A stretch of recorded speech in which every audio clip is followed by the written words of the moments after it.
FNB Stadium draws back its curtains this weekend as Ahly are welcomed by Mamelodi Sundowns, African champions against the South African champions Banele. As we saw just a couple of days ago where Sundowns dominated Ahly in Egypt, now they have the daunting task of facing the champions in their home country. Yeah, I mean, we spoke about that. We spoke about last season's fixture that ended 2-0 in favor of Ahly. When you revisit that game, like we said last week, I mean, Sundowns had their show there. I mean, they were brilliant. It was just those two elements where we spoke about Onyango, that mistake and that moment of brilliant from outside the box. That was the difference. But this time around, I mean, Umweni was superb in goal. I mean, he was exactly. We could see that he's an African champion as well, 2012 African champion. So, I mean, he was also goalkeeper of the week for CAF. It shows how brilliant he was. Yeah, so it was a good win for Mamelodi Sundowns. We saw a couple of interesting names there. I mean, it wasn't like your Onyangos and your Morenas, all of them starting, but instead it was Abo Mweni, Abo Kuliso Mudau and things like that, you know. Good blend between experience and... Exactly. It wasn't like all Pitso's team, but it was a little bit of a way also to confuse Pitso and also to give the hungry guys a chance, like your Kuliso Mudaus and all of that. And we saw also second half, the substitutions, Abu Morena coming in, you know, they did well.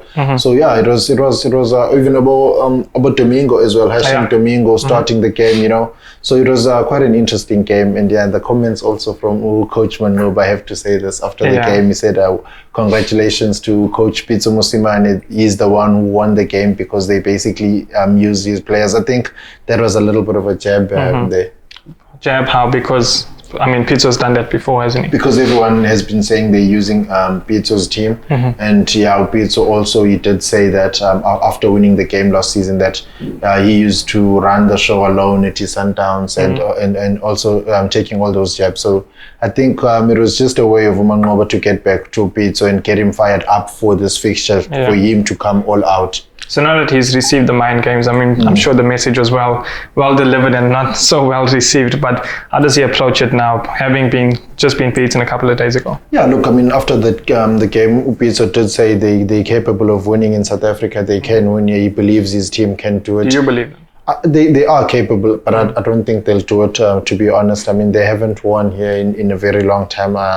Against Sundowns, I don't remember them winning in South Africa. But we saw Sundowns. Very few teams actually beat Sundowns in South Africa. Exactly, and we saw Sundowns beating Ahly in Egypt for the first time. So, I mean, crazy things are happening in this group. But if you look at the group, right now, Sundowns are on 7 points, Ahly 4 points.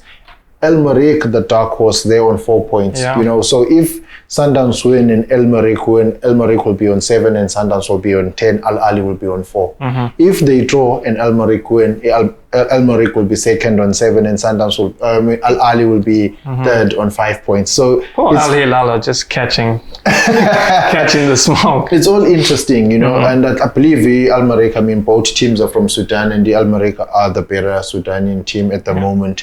It's like having a Sundowns and a Mazulu in the same group. I thought you were going to say the other club. Yeah, you'd fancy Sundowns to win both legs, especially in the Champions League. So it's the same scenario. El Merreikh, they won the first leg. I believe they'll win the second leg and go to 7 points and make things interesting. So Ahly, it's a must-win game for them. A draw will still put them in third, provided El Merreikh wins. So I think the pressure is on Ahly. For Sundowns, just wait for them. Not like park the bus or anything, but just wait for Ahly, because a draw suits you. Because that's what I was actually going to ask you next, because we touched on how Pitso Mosimane and his Ahly team will approach it, but Sundowns, having won this fixture just a couple of days ago, how do they now approach it? Because it's obviously the complacency rather, that it could get into their heads that now they feel like they've just beaten African champions, they are South African champions, they're on top of the world. Yeah, I mean, when you look at Sundowns, we won't ask them to park the bus. Play your normal game, attack with caution. Don't be naive in such a way you think. So don't play Pitso ball. No, don't just go all out in saying we're attacking Ahly. It's still Ahly at the end of the day. They're still the African champion. They're still the team that finished third in the Club World Cup. So they're still the team that is top of the Egyptian log. So you have to give them massive respect. Back-to-back CAF champions. So all that, I mean, these are the players that went and represented Egypt in AFCON and they finished in the final. So you have to respect them. You have to respect the quality. You look at your Percy Towers, have played in the EPL. So they've still got some good players. Don't think now just because you've beaten them in Egypt, just go all out. No. So be cautious. Sit, wait for them to open those spaces, frustrate them like they did in the first leg. The longer the game goes, the more frustrated Al Ahly gets, the more desperate they becomes. Then you catch them in those loopholes and punish them. Well, Al Ahly did send a message in midweek, beating Pyramids 3-0 in the Egyptian Premier League. Prediction? Also sent a message. Prediction for this weekend? I'll say draw. Draw. And you think both teams will be happy or just one? I think both teams will be happy with the draw. I mean, Al Ahly, one thing now, they don't want to lose, and you know, you have all the pressure in the next game. They can't lose. I feel like they have to win. But if you lose and Al Merrikh wins, and next game you're going to face Al Merrikh in Sudan, what if they go there and just frustrate you and park the bus, you know? So it's really a pressure for you, Al Ahly, but I think a draw is still fine. Yeah, well, that is the thoughts of myself, Jason Nagel, as well as Banele Pikwa, just unpacking that brilliant mind of his. So don't forget to hit that like button and subscribe to our YouTube channel for more content. Banele, until next week, let's wish the South African teams all the best in their CAF commitments. Yeah, sharp. I mean, Sundowns' confidence is there. We saw Laila K now in the Bafana team. A lot of people were complaining. Kulisu Mutau is there as well. Congratulations to them on getting the Bafana call up, and I do believe it will boost them come this Saturday. Until next week. Sharp. Cheers. For more soccer betting tips and previews, get your latest copy of Soccer Betting News for only 10 Rand at your nearest Hollywood Bets branch or news agent.